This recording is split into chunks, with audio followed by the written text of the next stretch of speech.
आप सही में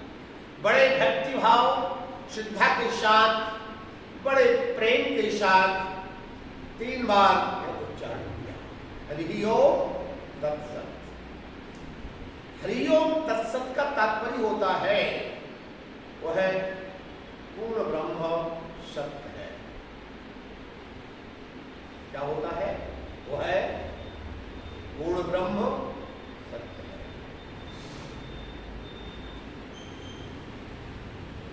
वह पूर्ण ब्रह्म सत्य है, यहां से शुभारंभ करते हैं।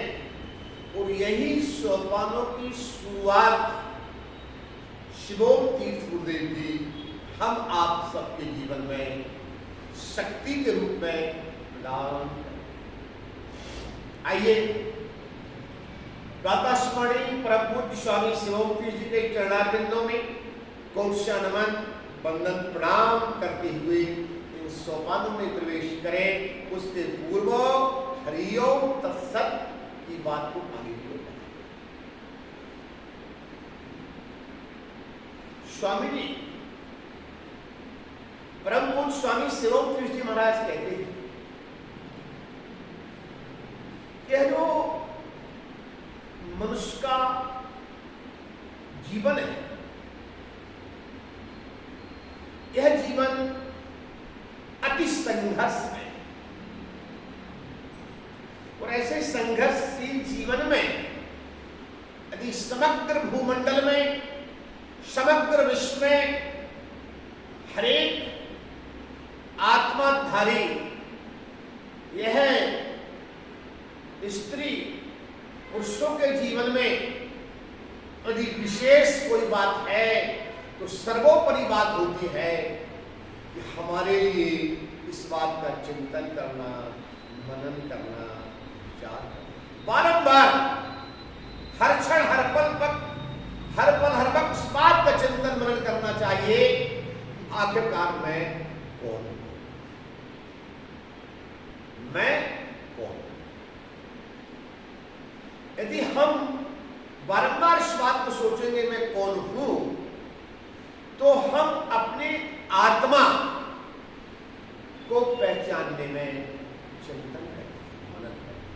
सर्वप्रथम इस बात को समझें कि आत्मा ही क्या है। आत्मा क्या है? आत्मा क्या है, इस बात को समझने के लिए हमें वही हरि ओम तत्सत की धारा को आगे बढ़ाकर परमात्मा को समझना। जब तक हम परमात्मा को नहीं समझेंगे तो आत्मा को समझ नहीं सकते।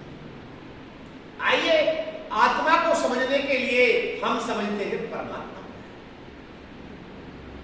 आइए हम परमात्मा को समझने के लिए हमको समझना होगा कि परमात्मा तत्व का मूल आधार क्या है। आइए हम आप परमात्म तत्व के मूल आधार में प्रवेश करते हैं। बोलिए स्वामी शिवोम तीर्थ जी महाराज की जय। पूज्य गुरुदेव स्वामी शिवोम तीर्थ जी महाराज लिखते हैं और लिखते उस पुस्तक में है जिस पुस्तक का नाम है आह्लादनी महायोग, आयत नंबर 3। बड़ी अच्छी बात। और एक बात जो है बड़ी महत्वपूर्ण बात इसलिए है कि उन्होंने कहा है शाम हमेशा युक्तो अया शिवत्वमेति व्यक्ता हृदकीट शाम,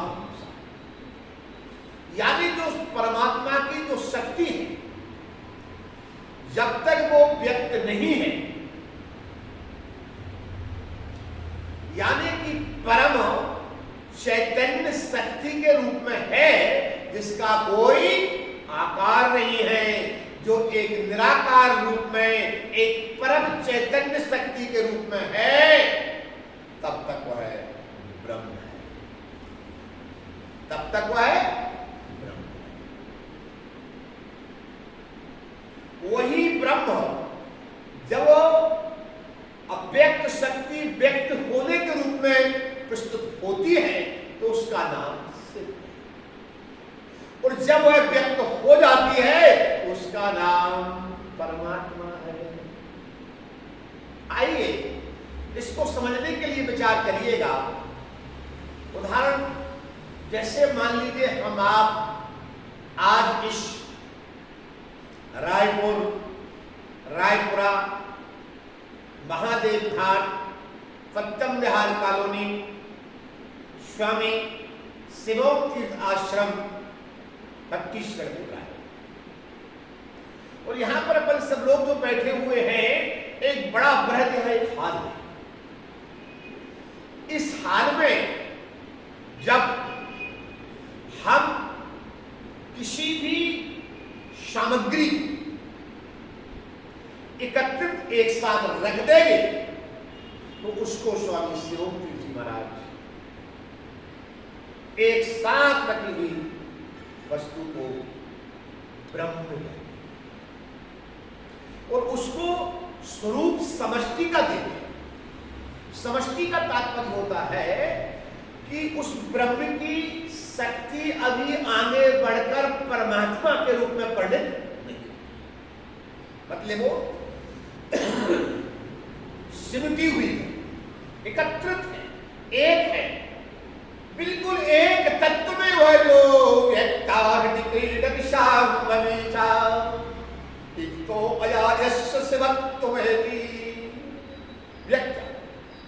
अभी अव्यक्त है, व्यक्त नहीं।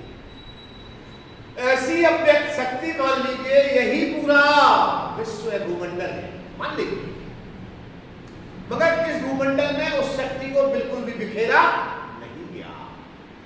एक निराकार रूप में वो विद्यमान है, उसको समष्टि कहते हैं, मतलब वो सिमटी रखी है, इसलिए उसको समष्टि कहा। मतलब वह जो शक्ति है सिमटी हुई रखी थी, उसका नाम ब्रह्म है। क्या नाम है? ब्रह्म। और जब उस शक्ति को बिखेरने का भाव नहीं बनाया, उसके पूर्व ही ब्रह्म पूर्ण ब्रह्म है। जब उस शक्ति को, सिमटी शक्ति को बिखेरने का भाव बन गया तो वो ब्रह्म है। लेकिन जब ये भाव नहीं बनाया कि इसको बिखेरना है, उसके पूर्व जब तक वो है शाश्वत रूप से सिमटी रखी रही, तब तक त्रिबंधु है पूर्ण ब्रह्म है। अभी हमने क्या आप लोग उच्चारण कराया था? हरि ओम तत्सत, 3 बार कहा। हरि ओम तत्सत का मतलब है वह पूर्ण ब्रह्म सत्य। फिर समझिए, जितना संसार सागर है ये मिथ्या है।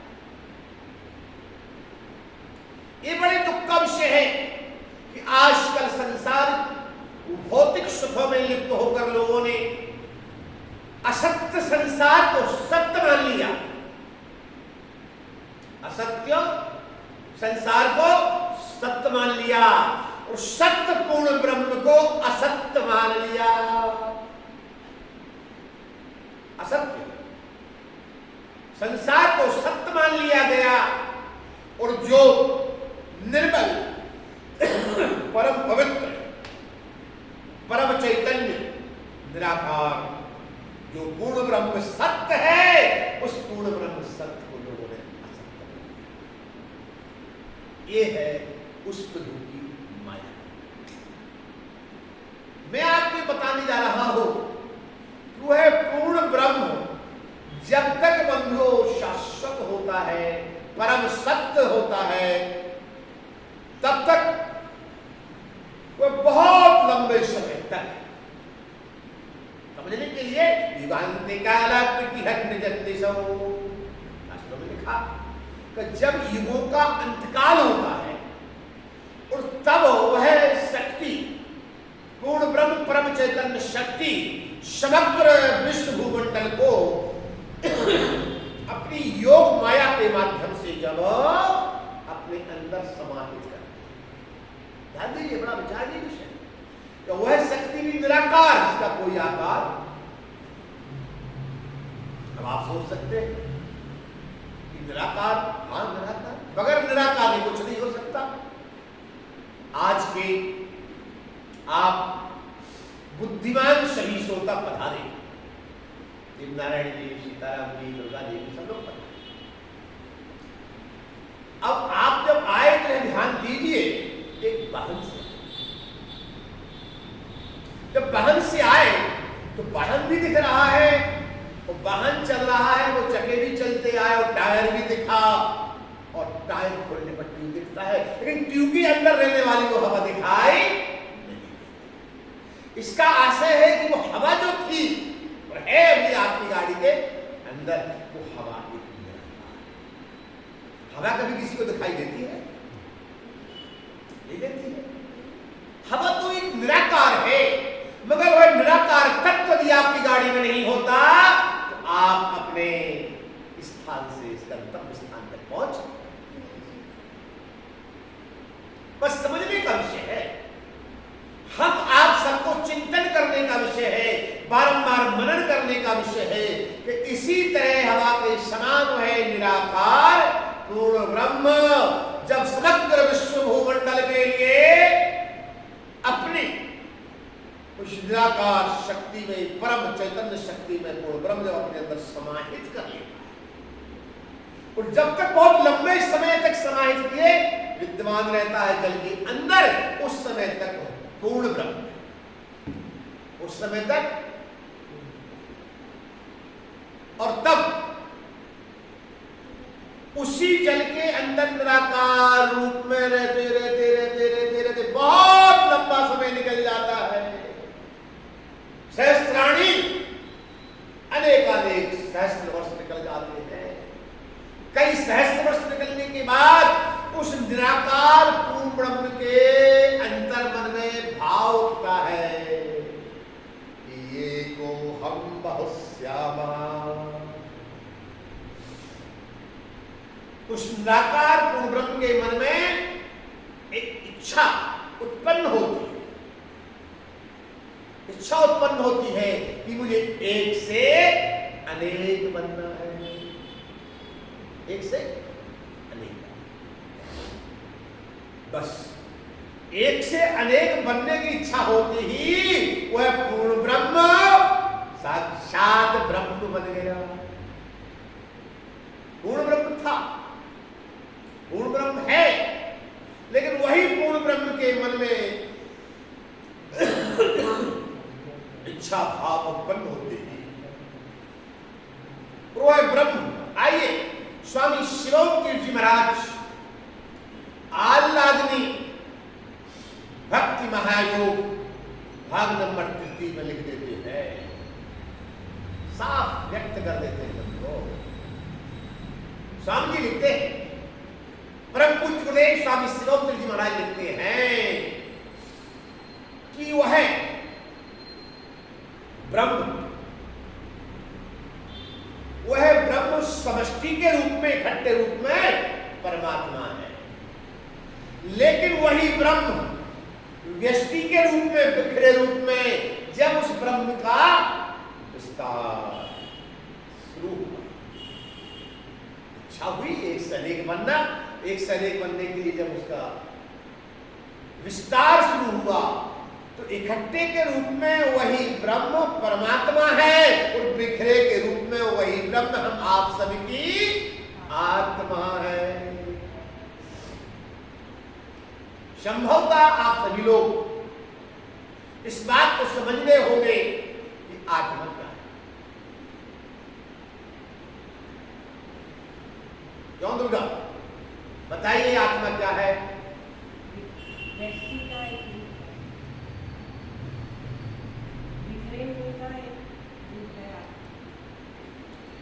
यानी आप जो बोल रहे हैं एकदम सत्य है। समझने की बात यह है कि ब्रह्म जो है समष्टि, समष्टि यानी इकट्ठा, वह ब्रह्म समष्टि के रूप में परमात्मा और व्यष्टि के रूप में, बिखरे रूप में हम आप सभी की आत्मा। अब ध्यान दीजिए, बड़ी महत्वपूर्ण,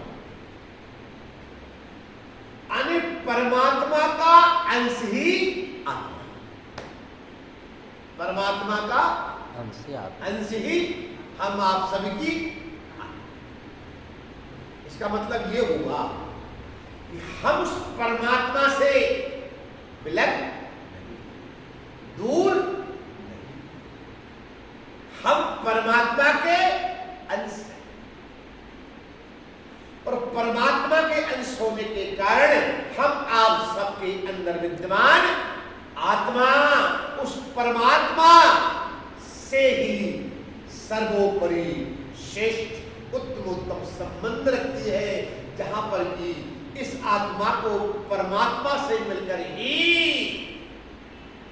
सच्ची शांति प्राप्त, सच्ची शांति के मार्ग पर जा सकता है। सच्ची शांति के साथ मैंने आपसे कहा था कि आज शिवोम साधना के उन 5 सोपानों पर प्रवेश कराऊंगा, जो 5 सोपान बड़े विलक्षण हैं, जो हमारे जीवन में सर्व तत्व प्रदान करने वाले हैं, सब कुछ देने वाले हैं।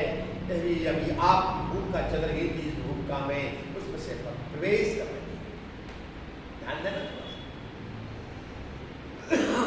ध्यान ये देना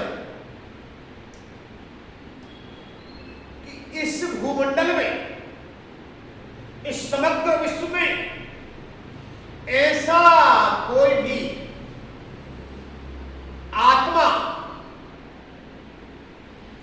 विशेषकर स्त्री पुरुष में धारण आत्मा, ऐसा कोई भी आत्माधारी नहीं है जो अपने आप से शांति न चाहे। क्या? हर मनुष्य, स्त्री पुरुष, इनका नाम इसलिए ले रहा हूं क्योंकि एक देवता हो और चाहे पशु, देवता देवता हो सकता है और है, परंतु देवता कभी भगवान नहीं बन सकता। ध्यान दीजिए, बड़ी महत्वपूर्ण बात, बड़ी महत्वपूर्ण बात कर रहा हूं, तत्व की बात कर रहा हूं मेरे बंधुओं, सिर्फ समझने की बात। देवता देवता तो बन सकता है, परंतु देवता कभी ब्रह्म नहीं बन सकता, देवता कभी ईश्वर नहीं बन सकता, देवता कभी भगवान नहीं बन सकता। समझने का विषय, देवता अलग होते हैं, भगवान अलग, ईश्वर अलग है, ब्रह्म अलग है, परमात्मा अलग है और देवता। वही ब्रह्म की कृपा, वही ब्रह्म की कृपा से परमात्मा है, उसी से भगवान है, उसी से ईश्वर है। इन्हीं भगवान ईश्वर ब्रह्म की कृपा से समग्र देवता है बंधुओं, समग्र देवियां हैं, समग्र देवता है, समग्र सभी हमारे इस भूमंडल के समस्त पूज्य देवी और समस्त देवी देवताओं की चरणारविंदों में प्रणाम करते हुए इस बात को बताना चाहता हूं कि देवता देवता तो बन सकता है, लेकिन भगवान नहीं बन सकता, क्योंकि उस देवता को भगवान ने बनाया। जब भगवान ने देवता बनाया तो देवता ही रहना, मगर वो देवता कितनी भी अच्छा कर्म करे, लेकिन भगवान, पशु कितनी अच्छा पशु हो जाए, लेकिन पशु की बुद्धि, पशु का तत्वात्मक ज्ञान वो कभी नहीं हो सकता कि अच्छे मनुष्य के द्वारा श्रेष्ठ गुरु से प्रभु बन जाए। ध्यान देना, बड़ी महत्वपूर्ण। लेकिन एक मनुष्य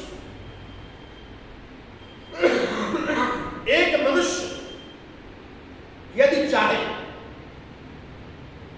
यदि मनुष्य सोच ले स्वामी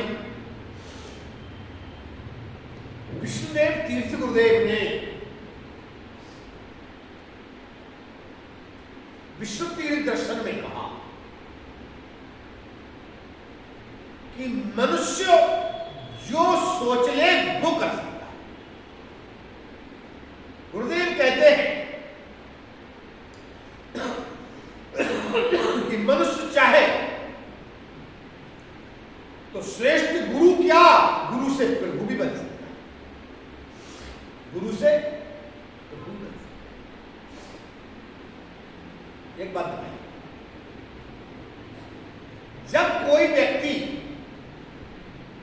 अपने साथ बहुत अच्छा काम करता है, भला करता है, हम जब दुख में होते हैं, दुख से उबार कर सुख की ओर ले जाता है, हम उसको क्या बोलते हैं?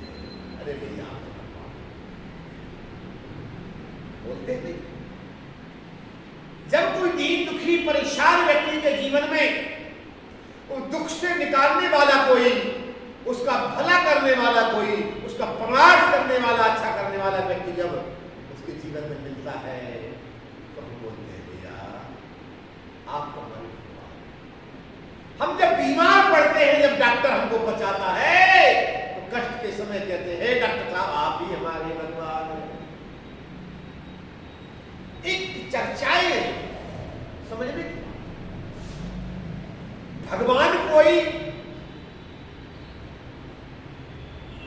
भगवान जो है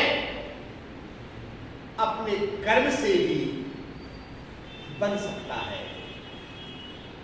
जब तक आपके जीवन में अच्छा सर्वोत्तम गुरु प्राप्त न हो जाए तब तक उस गुरु की कृपा से हम गुरु बनने के मार्ग पर नहीं जा सकते। पुनः समझें, पुनः विचार करें, ये बात बड़ी महत्वपूर्ण है। हमें अपने जीवन में यदि बहुत अच्छा मनुष्य बनना है तो सिद्धांतों को समझना होगा। रामायण में यह कहीं नहीं लिखा कि भगवान राम की सोने की सिंहासन थी, मगर यह लिखा है कि रावण की लंका सोने की थी।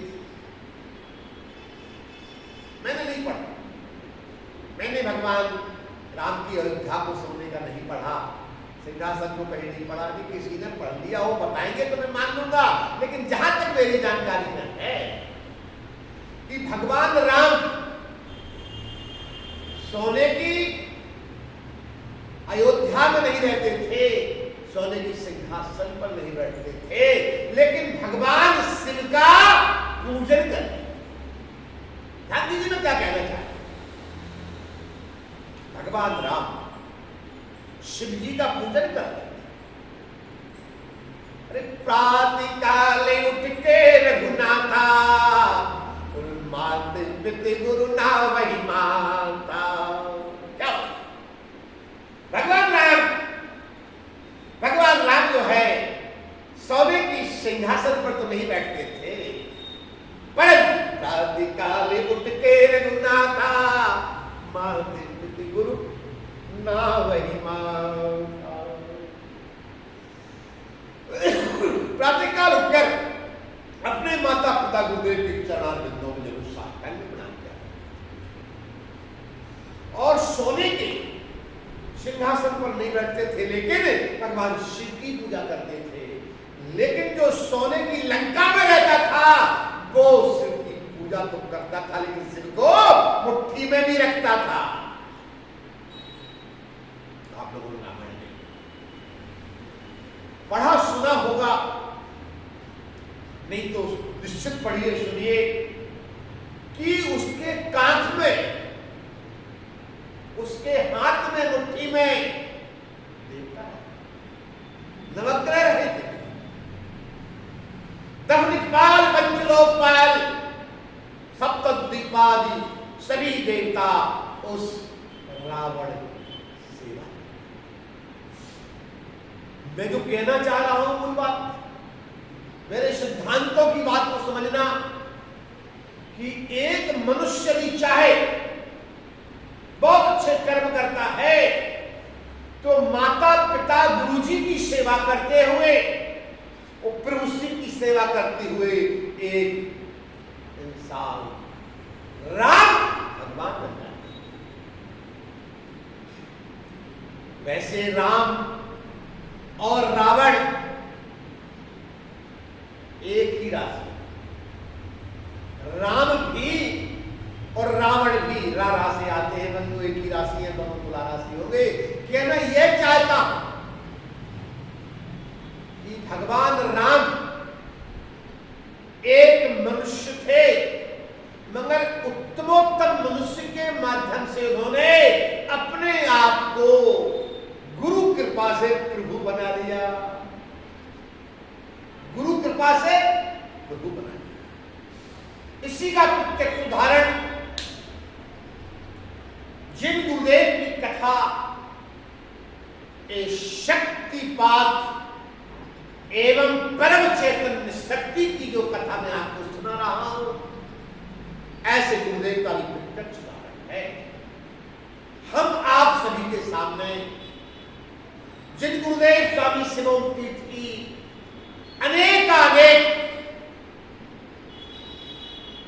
अनेक पुस्तकें, जिनके माध्यम से हम जैसे बहुत से सामान्य ज्ञान रखने वाले व्यक्ति उन पुस्तकों को पढ़कर चिंतन करके मनन करके आत्मसात करके सर्व कल्याण का मार्ग प्रशस्त करने की अग्रसर है। ऐसे गुरुदेव को भी प्रत्यक्ष देख लीजिए। जिस तरह भगवान राम ने अपने माता पिता गुरु की सेवा कर कर वो प्रभु बन गए, इसी तरह स्वामी शिवोम तीर्थ जी महाराज भी अपने माता पिता और गुरु विष्णुदेव तीर्थ जी महाराज की पूजा अर्चन वंदन साधना कर। ध्यान दीजिएगा, बड़ी महत्वपूर्ण बात। मैंने कहा था स्वामी शिवोम तीर्थ जी के विशिष्ट सोपानों पर चर्चा करूंगा। यही स्वामी गुरुदेव शिवोम तीर्थ जी महाराज के विशिष्ट सोपान है। ध्यान दीजिए कि जैसा भगवान राम ने एक साधारण मनुष्य के रूप में ऐसा कर्म किया कि एक मनुष्य माता पिता गुरु की कृपा से प्रभु बन गए, गुरु की कृपा से प्रभु बन गए। इतना ही नहीं, स्वामी शिवोम तीर्थ जी महाराज भी अपने माता पिता और गुरु की सेवा, वास्तव में उनके बारे में जितना कहा जाए वो कम क्या बहुत कम है। मैं तो एक बहुत सामान्य साधारण इंसान हूं, बहुत किंचित अल्प ज्ञान रखने वाला। जिस तरह सूर्य के सामने एक जुगनू का जो प्रकाश चमचमाता है, उस प्रकाश की भांति मैं पूज्य गुरुदेवों के सामने कुछ नहीं हूं, परंतु उनकी कृपा और आशीर्वाद से उनकी पुस्तकों का चिंतन मनन अध्ययन कर उनकी कृपा जो वर्ष जाए उसके माध्यम से आप सबको कुछ सुनाने का प्रयास करें। क्या मैं ये चाहता हूं बात कि स्वामी जी ने, स्वामी शिवोम तीर्थ जी महाराज ने इस बात को स्पष्ट लिखा,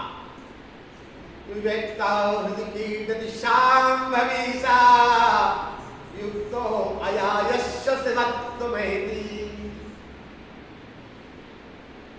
यह लिखा कि मनुष्य अपने जीवन में यदि शांति चाहता है, क्या चाहता है? दुख का विषय यह है कि लोग शांति तो चाहते हैं लेकिन वो शांति पाने का काम नहीं करते। शांति तो चाहते, शांति चाहते हैं मगर शांति पाने का काम नहीं। हमारे शास्त्रों में जब मैं यहां आया 5 दिसंबर को गत निकल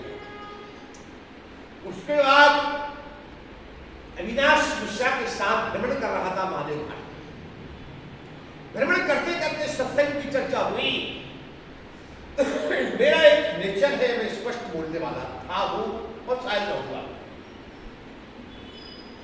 क्योंकि भागवत वाला रहा, भागवत की सेवाएं देता रहा। तो जब मैं गन्नौर में था और गुरुदेव ने मुझसे कहा जाओ, श्री अवधेश शर्मा जी की उपस्थिति में मुझसे कहा जाओ, अरे जी गुरुदेव तुम्हारे लिए रायपुरा आश्रम संभालना है, जी गुरुदेव जो आज्ञा हो। तो उस समय जब मुझे भेजने लगे गुरुदेव, तो ठीक है जाओ, लेकिन अभी तो तुम बच्चे हो। क्या कहा? अभी तो तुम बच्चे हो। मैंने कहा हाँ गुरुदेव। मैंने साष्टांग में प्रणाम करके कहा मैं बच्चा ही नहीं गुरुजी, बहुत छोटा बच्चा ही नहीं, बहुत छोटा बच्चा। मैंने कहा अभी मैं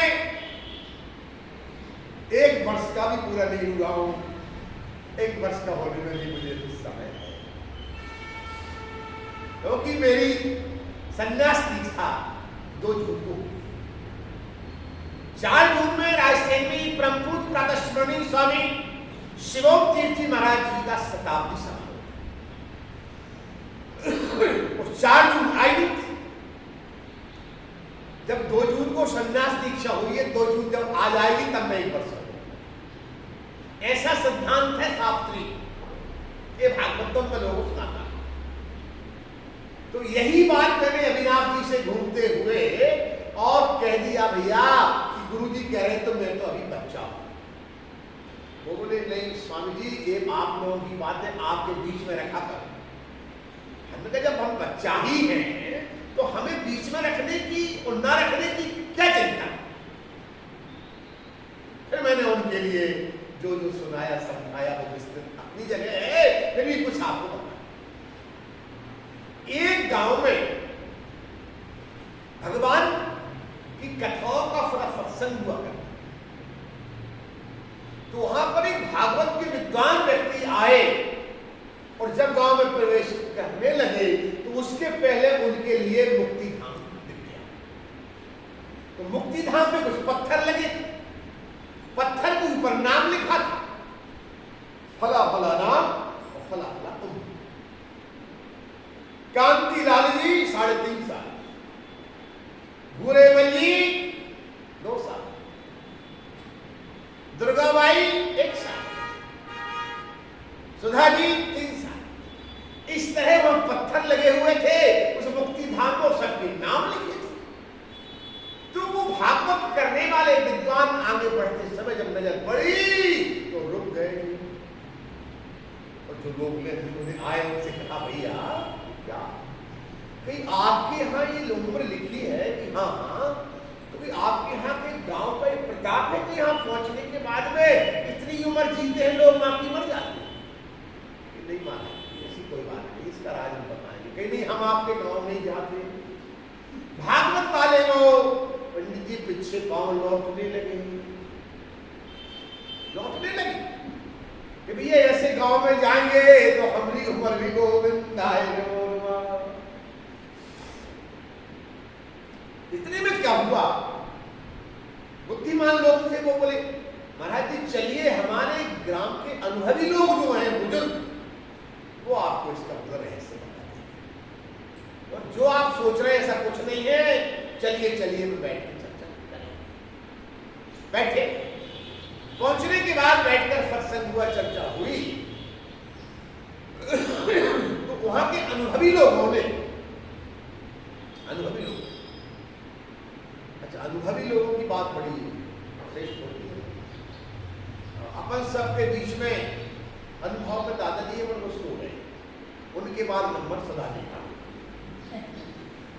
उनके बाद नंबर सुधा जी का। तो ऐसी सुधा अनुभवी भी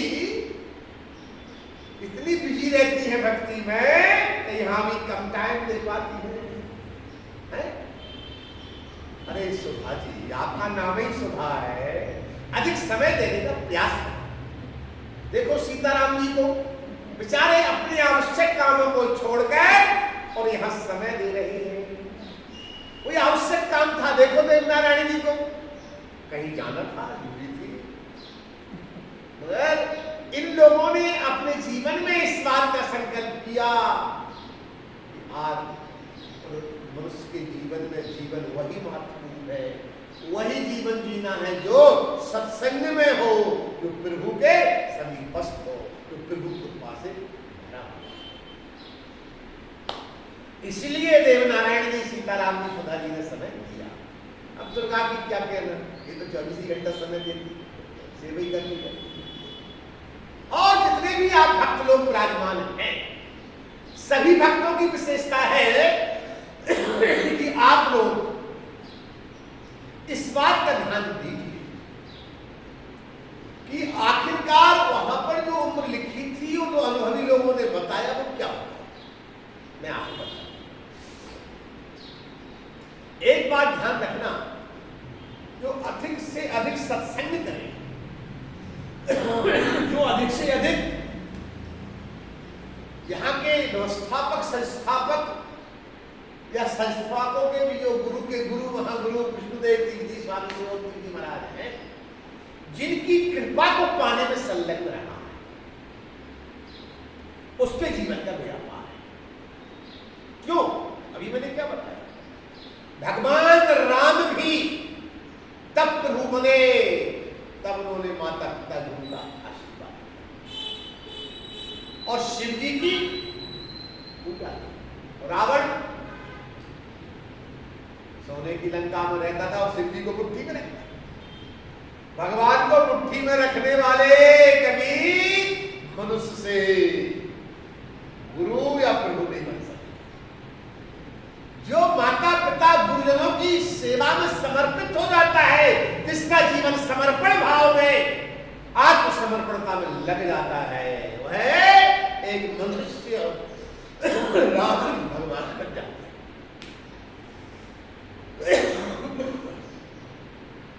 और जो भगवान को मुट्ठी में रखता है, आंख में दबाता है, वो सोने की लंका में तो रह सकता है, उसका पुतला फूंका जा सकता है, मगर वह रावण कभी प्रभु नहीं बन सकता। मैंने प्रारंभिक स्थिति में इस भूमिका को बताया था कि देवता कभी भगवान नहीं, और पशु कभी अच्छा इंसान बन के गुरु कृपा पाकर गुरु बन सकता। पशु पशु रहेगा, देवता देवता रहेगा, लेकिन मनुष्य चाहे तो मनुष्य के पास जो परमात्मा का अंश आत्मा है, इस आत्मा को यदि मात्र पहचान ले, इस आत्म तत्व को जान ले, आत्मा को पहचान ले, आत्मा को पहचान कर परमात्मा में जोड़ देगा, और एक दिन है गुरु के पास प्रभु बन जाए। तो बेचारे वो ब्राह्मण देवता घबरा तो रहे थे, मगर जब गांव के सब लोग ले गए तो अनुभवी लोग वहां के जो थे उन्होंने कहा, अनुभवी लोगों की बातें अधिक न बताएं।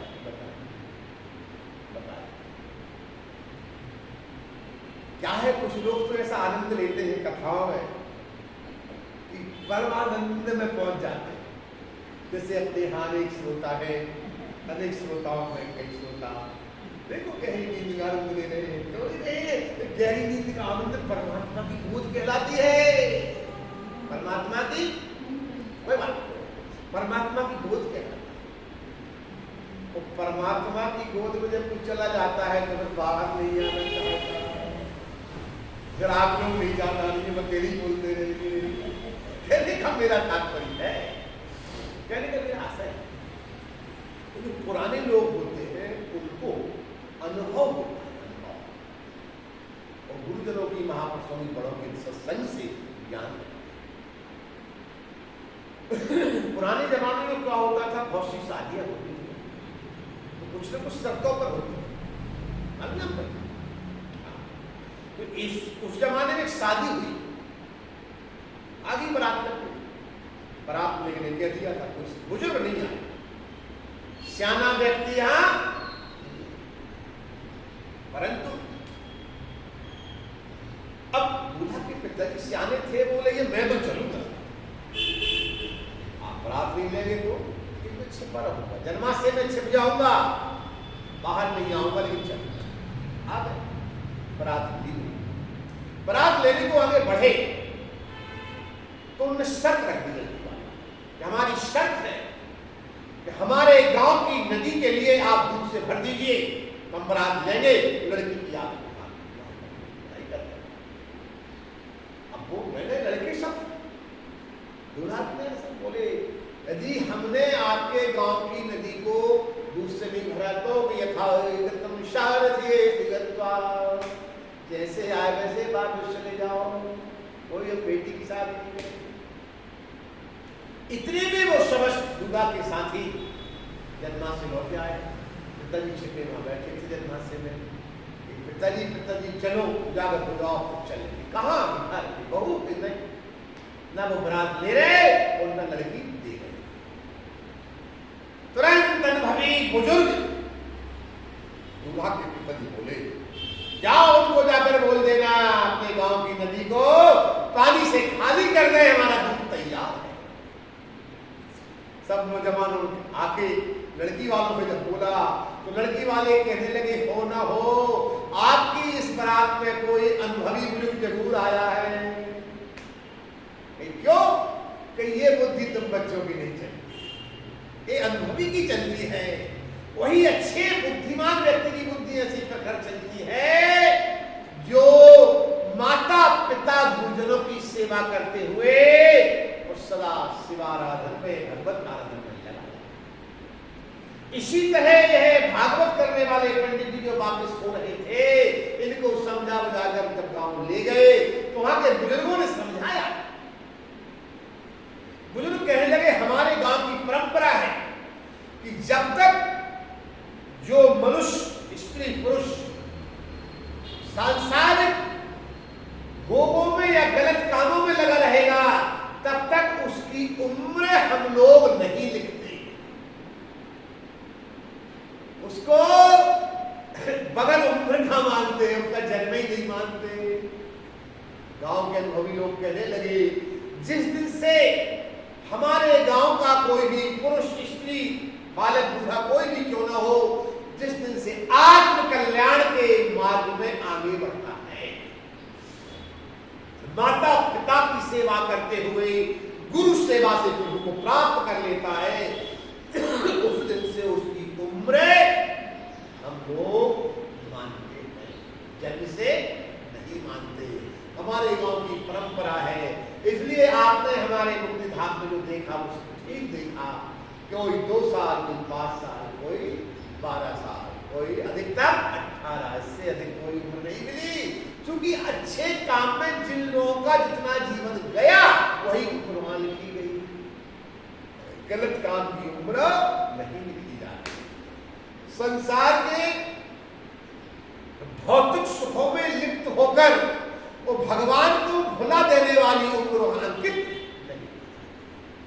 जिनके जीवन में जितना प्रेम दाम और काम से होता है, जितना दाम काम के साथ उतना ही प्रेम राम से होता है, ऐसों की उम्र अंकित उतनी लिखी जाती है। इसीलिए वहां ये उम्र लिखी है।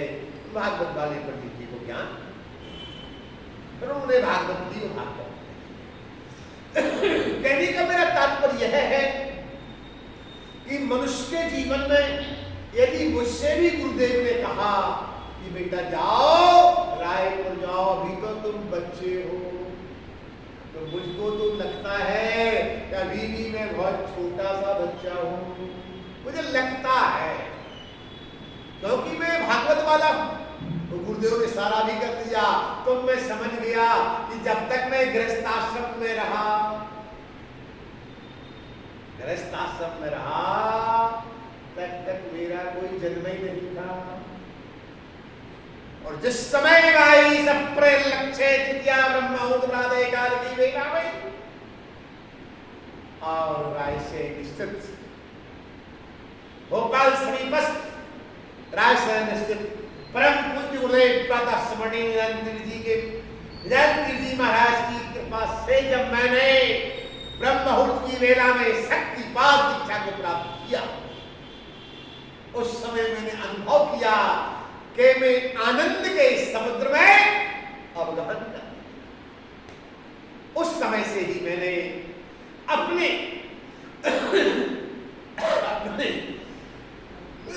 जीवन को जन्मोपलक्ष्य में मान लिया, अपने जीवन का जन्म मान लिया। ये सत्य है कि हमारा जन्म तभी माना जाता है हम जब अच्छे कामों में प्रवेश करते हैं। जब तक हम संसार के माया के चक्र में हम माया जाल में फंसे रहते हैं, संसार के विषयों में आसक्त रहते हैं, और जब तक हमारा जीवन संसारी होता है तब तक स्वामी शिवोम तीर्थ जी महाराज कहते हैं कि शिवोम सोपानों में प्रवेश नहीं करना।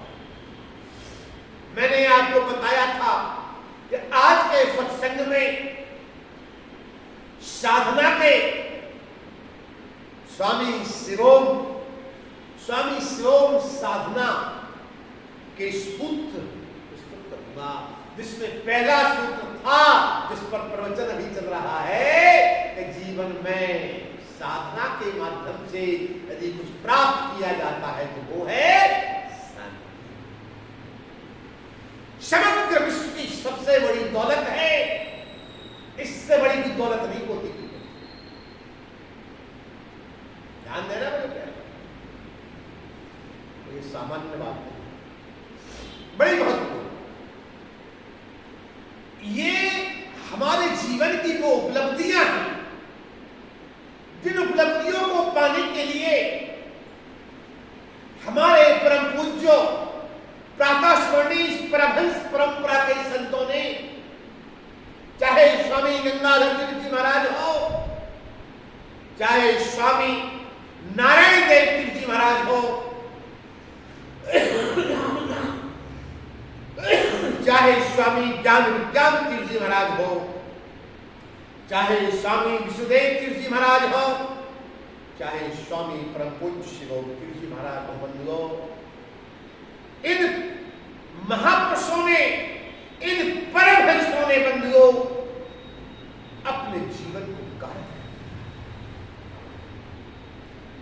ध्यान देना, जब मनुष्य के जीवन में तीव्र भक्ति आती है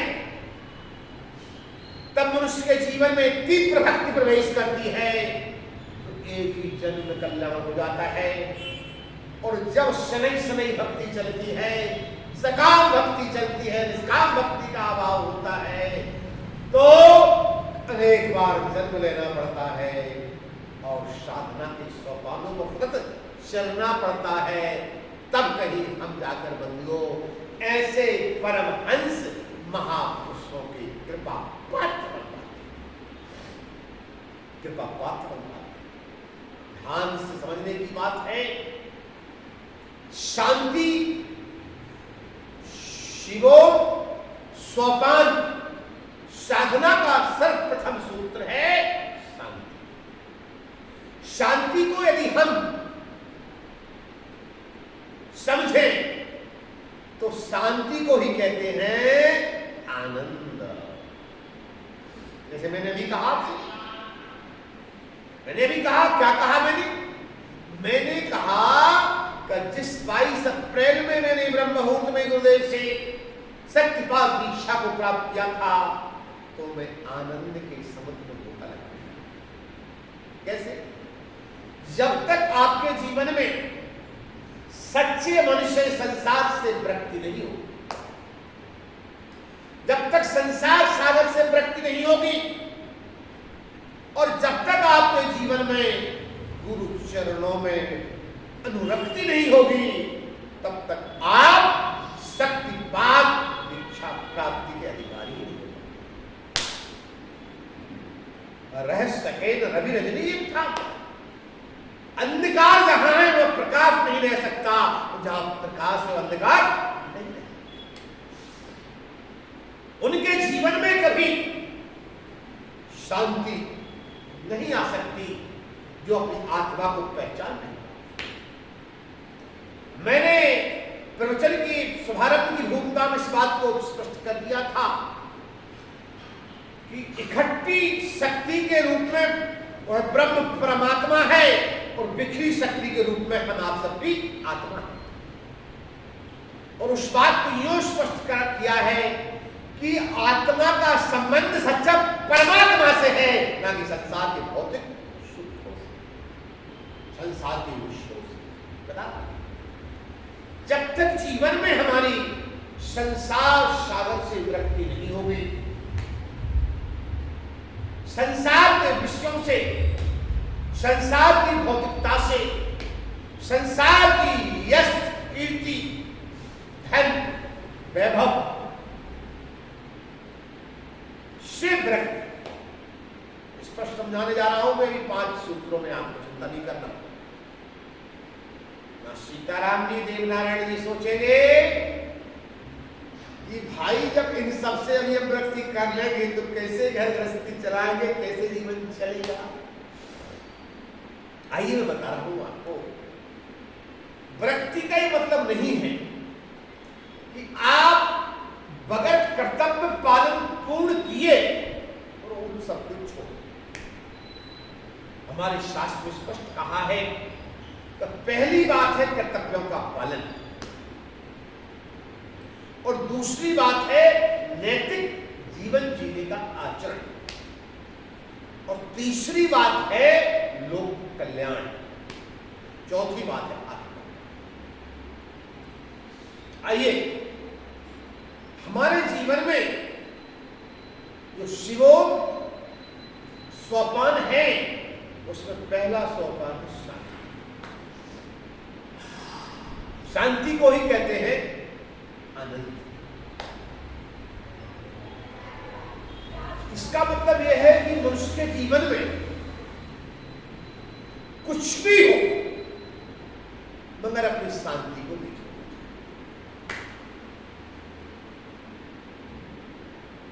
शांति को बरकरार रखना है। यदि हम बहुत विपरीत वातावरण में भी अपने आप को शांत भाव बनाने का पूर्ण से विचार बनाकर बैठे हैं, ध्यान देना जहां पर घास फूस नहीं है कितनी आग बरस जाए कभी आग मगर हमें पहले से विचार करना पड़ता है, सोचना पड़ता है, संकल्प लेना पड़ता है कि कुछ भी हो हम तो शांति के पुजारी रहेंगे। शांति पहली बात, शांति धारण करना। दूसरी बात क्रोध। क्रोध के निमित्त आ जाने पर भी, क्रोध की स्थिति आ जाने पर भी अपने आप को शांत रखना। हाँ, कभी कभार अच्छा काम बनाने के लिए क्रोध करना पड़े तो ऊपरी ढंग से करो, अंदर से मत करो। ऊपर का क्रोध भी जानते हो। अच्छा, क्रोध भी कई प्रकार। अच्छा, पत्नी पे जब लोग गुस्सा करते हैं तो उस गुस्सा का नाम क्या है? पत्नी पे करते हैं, पुत्र पे करते हैं, शत्रु पे अलग अलग होते हैं। उस गुस्सा को अपन गुस्सा कहेंगे, मीठी गुस्सा। गुस्सा तो करते हैं मगर मन से नहीं करते। बिगड़ा काम है तो उसको बनाना। मीठी कहे गुस्सा या मामूली गुस्सा, बच्चों पर भी गुस्सा करते हैं, ऊपरी भाव में दिखावे में तो नाराज हो जाते हैं, अंतर मन में प्रेम होता है। ये गलती का बच्चा कहने का मेरा आशय है, कहने का मेरा आशय है, कहने का मेरा उद्देश्य मैं अपनी बात और महापुरुषों की बात की होगी। तो गुरुजन लोग शिष्यों को यदि टोकते हैं, अच्छे लोग एक बार, दो बार, अधिकतम 3 बार से अधिक नहीं टोकना चाहिए। उसके बाद यदि वो नहीं समझ रहे तो उस वक्त पर छोड़ देना चाहिए। समय आने पर सब सुधार अपने आप हो जाता है। समय आने पर सुधार हो जाता है। मेरा भी स्वभाव रहा है कि मैं अधिक कभी किसी के पीछे पड़ना पसंद नहीं करता। हाँ, आवश्यकता पर एक बार तो विशेष करती, इससे अधिक नहीं बोलना चाहिए, पर प्रश्नों को छोड़ो, आगे चलो, समय का इंतजार। परंतु अपने जीवन की शांति को भंग मत करो। पहली बात शांत रहना सीखो। दूसरी बात क्रोध पर कंट्रोल करना सीखो। तीसरी बात, कुछ भी हो, तीसरी बात कुछ भी हो, तभी हम शांत रहेंगे, तभी क्रोध पर कंट्रोल करेंगे, तब हमेशा सकारात्मक। बड़ी महत्वपूर्ण प्रैक्टिकल जीवन का बताओ। ये बात गुरुदेव के आशीर्वादों से तो गुरुदेवों ने लिखा है, क्योंकि मेरे जीवन के भी प्रैक्टिकल रहे हैं, आज भी रहते हैं, और मैं चिंतन करता हूं। जीवन में आती है सब परिस्थितियां, मेरे नहीं, सबके आती है, और आना एक स्वाभाविक बात है। जब आप संसार में रहेंगे तो विषम परिस्थितियों का सामना करना पड़ता है। मगर हमारे शास्त्र कहते हैं दुख सुख जो आ पड़े, कि दुख सुख जो आ पड़े, धैर्य पूर्वक सब सहो, और मिलेगी सफलता क्यों नहीं, करता हो तो पथ पर दृढ़ रहो। जो गुरुदेवों ने हमारे जीवन में अच्छी बातों को बता दिया है, उन बातों को सदा ध्यान रखो। पहली बात, शांत रहने का प्रयास करो। दूसरी बात, क्रोध न आने पाए प्रयास, और आना है तो अंदर से विवेक होना चाहिए। ऊपरी दिखावे में क्रोध कर दो जिसमें काम बने और आगे चली जाए बात, बस काम बनाने के लिए ऊपरी दिखावा। तीसरी बात, कुछ भी हो जाए सदा सकारात्मक। मेरा नेचर है, और मेरा तो यहां तक नेचर है कि कभी कभार किसी पुस्तकों में भी कहीं कोई नकारात्मक बात पढ़ने मिल रही है तो उसको मैं क्लोज कर देता। ये मेरा नेचर है और होना चाहिए। ऐसा गुरुदेव कहते हैं कि यदि सकारात्मक सोचोगे तो आपके जीवन में फिर कभी क्रोध उत्पन्न नहीं।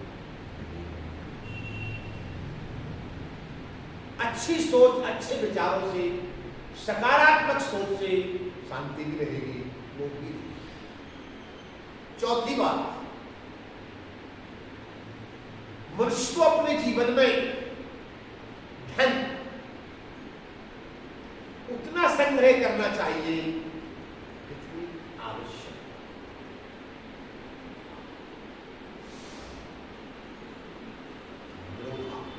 इच्छा, अधिक धन की इच्छा रखने के निरोध का नाम ही श्रेष्ठ भक्ति है। ध्यान रखिए, क्या पूज्य गुरुदेव कहते हैं, संतुष्टा प्रथम योगी यथात्मा दृढ़ निश्चया। संतुष्टा यानी आवश्यकतानुसार धन संग्रह करना ठीक है। आवश्यकता से अधिक जो इच्छाएं होती हैं, आवश्यकता से अधिक धन प्राप्ति की जो प्रबल इच्छाएं हैं, उन इच्छाओं का विरोध करो, उन इच्छाओं को रोको। उन इच्छाओं को रोकने का जो प्रयास है वही गुरु कृपा और गुरु प्राप्ति का श्रेष्ठतम मार्ग। जब तक हम हमारी अधिक अनावश्यक इच्छाओं को नहीं रोकेंगे, जब तक हम अपनी अनावश्यक इच्छा, क्यों इच्छाएं तो अनंत होती हैं, इच्छाएं अनंत, इच्छाओं का कोई अंत नहीं। ऐसी अनंत इच्छाओं पर विरोधा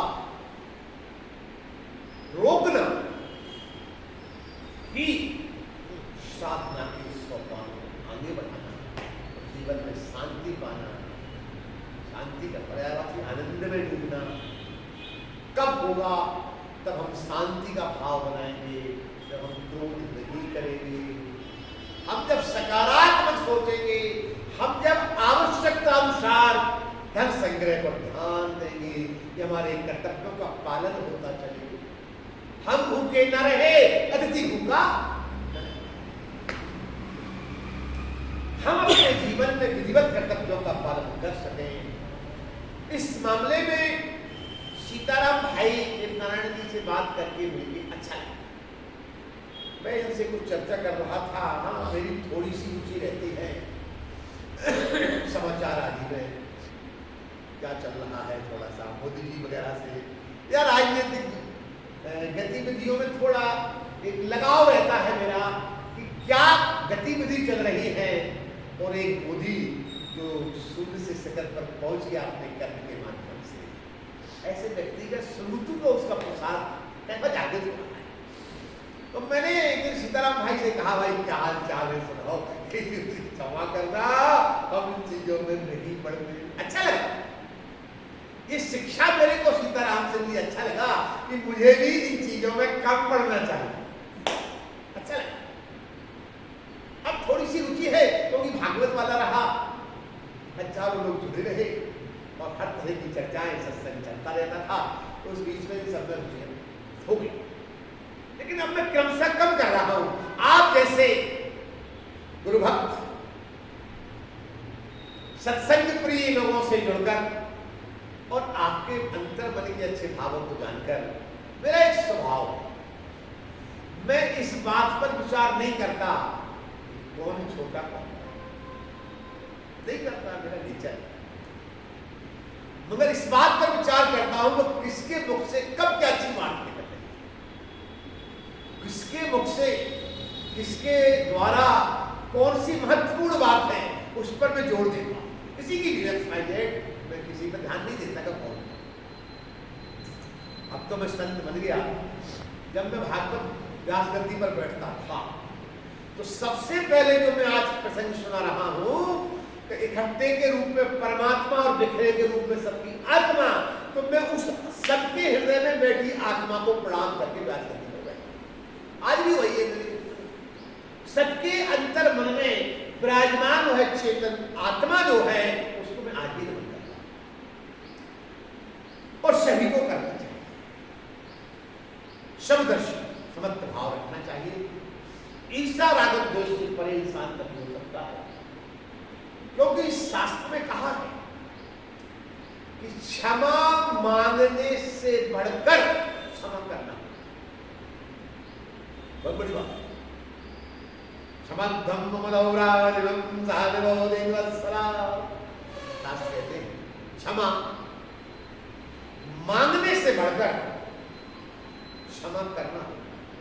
क्षमा मांग, सॉरी गलती हो गई अलग, मगर किसी ने गलती की है उसको क्षमा कर दो, तो दिल से क्षमा कर दो, तो बहुत बड़ी उपलब्धि है। सब जल्दी क्षमा। जिनने पहले से चिंतन किया है, मनन किया है, जो गुरु कृपा पात्र है, तो सत्संग प्रिय व्यक्ति वही क्षमा। अन्यथा शास्त्र कहते हैं संसारी लोग ईर्ष्या राग द्वेष में इतने पड़े रहते हैं, माया में इतने अधिक पड़े रहते हैं कि क्या कुछ भी दे क्षमा। शास्त्र कहते हैं क्षमा करना। क्षमा वही कर सकता है जो सदा समत्व भाव, समदर्शिता की भाव बनाकर आगे बढ़ने का प्रयास है। परमात्मा इकट्ठे रूप में है और बिखरे रूप में सबकी आत्मा है, इसलिए सबकी आत्मा में उस परमात्मा का अंश चेतन विराजमान है, इसलिए उस सब को नमन करना अच्छी बात शास्त्र में कही गई है। आइए आखिरी बात मैं आपको बता दूं। पहली बात शांति धारण करो, दूसरी बात क्रोध मत करो, तीसरी बात सकारात्मक सदा सोचो, चौथी बात आवश्यकता अनुसार धन संग्रह, अधिक धन संग्रह पर रोक लगाओ, और पांचवी बात, कभी भी किसी भी काम का अधिक लोड मत करो। ये जो बातें बता रहा हूं सब चिंतन की बातें हैं, मनन की बातें हैं। अध्ययन मनन चिंतन से इन चीजों को प्राप्त कर अपने जीवन को शांति में बनाने के उपाय। गुरुजनों की पुस्तकों में गुरुजन क्लिष्ट भाषाओं में और कभी सरल भाषाओं में जैसा है पुस्तक कर देते हैं, लेकिन वो कहते हैं जब तक आप चिंतन नहीं करोगे, जब तक स्वयं मनन नहीं करोगे, तब तक स्वयं उन पर चलने का प्रयास नहीं करोगे, तब तक जीवन में कभी शांति प्राप्त नहीं हो सकती। आइए हम भगवान गुरुदेव स्वामी शिवोक्ति भगवान के चरणों में प्रणाम करके आज प्रार्थना करते हैं कि हम आप सबको ऐसी शक्ति, ऐसी बुद्धि, ऐसी कृपा करें कि हम सभी सदा शांति के पुजारी, शांति के पुजारी बने। इस मंगल कामना के साथ हम अपनी वाणी को प्राण देंगे और सामूहिक रूप से बड़े प्रेम से स्वामी शिवोक्ति जी महाराज का अपन सब भजन करेंगे। बोलिए स्वामी शिवोक्ति जी महाराज की जय। चल लीजिए भजन।